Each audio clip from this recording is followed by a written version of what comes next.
I remember just my own experience with church growing up, that the local church really was a family, and wanting very much to create space where people who were really disconnected and alone could kind of have that family.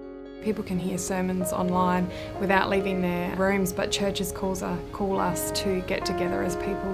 When people are hungry for community and yet they're more isolated than ever, that's the paradox of our culture right now, and the church should be the place where actually people get the deepest sense of community. A church plant is more than a pastor's call on his life to do something big for God. It's a community. The family cannot be birthed by one person. The intensive has been incredible. Taking time away from my work and my family for 3 weeks was a huge sacrifice, yet really felt like this is going to be really healthy and helpful for our churches in Arizona. I think the way that I would describe the intensive is a jam-packed crash course on gospel-centeredness and contextualization. We cover the basics of gospel living, understanding, preaching, evangelism, basically how to get started in your church. It's an opportunity to be poured into, both spiritually, but also theologically.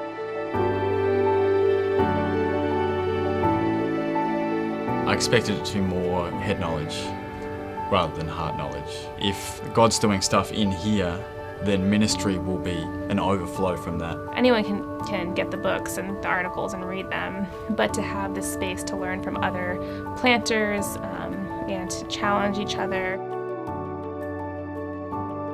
Just having a number of weeks where you're thinking about church planting is such an amazing privilege and such a blessing. So I'm really thankful for just the opportunity to be thinking about it and to have people working so hard to teach us and to, giving us time to think and reflect and pray, and having other brothers from around the world who are also, seeking to do the same thing. It's just amazing.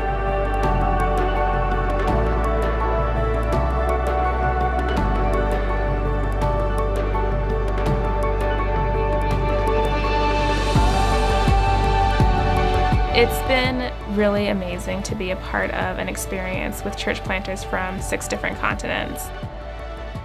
There's some really similar stories. There's a common desire to see people groups reconciled and experiencing that reconciliation in Christ, to see the wealthy and poor worship together, to see a church be faithful to preach the word and do justice and mercy. A gospel-centered church is a church that understands the impact of migrant people. I think a gospel church in my community also means that you understand the impact of poverty and helping people kind of come out of that.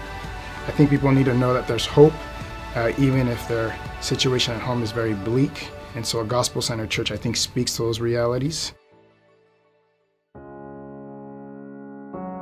I found it really relevant in terms of my own heart and my own life. I was able to see God's love for me and my identity more in Him as an adopted child of God. It's not just like, what have I learned? It's, actually, what's God doing in my heart? How's He shaping what we're going to do? It has been so amazing to see God at work. In the beginning, I think all of us had like that, By the 3rd day, we realized, my goodness, we are in this together. And by now, someone said, we are family, sharing with each other, praying, but also like waiting for each other at the station and making sure it looks like a small thing, but from day one to where we are, where you realize I have brothers and sisters, and they don't look like me, they don't talk like me, but they have my heart. South Africa has been known for apartheid, and then we've all been divided. So we want to bring people together with the gospel, like all cultures, to be able to worship together and see that there is unity and diversity in Christ. Yeah, because we really want to create this new community of Christ, a loving, caring, welcoming community of Christ that is gospel-centered in Cape Town. The biggest thing that I've taken away is feeling more confident in my standing in God, more accepted completely, and I may not have the top 10 answers to how to church plant, but if I can know who I am in God and can talk to others about that, then I think that's the most important thing.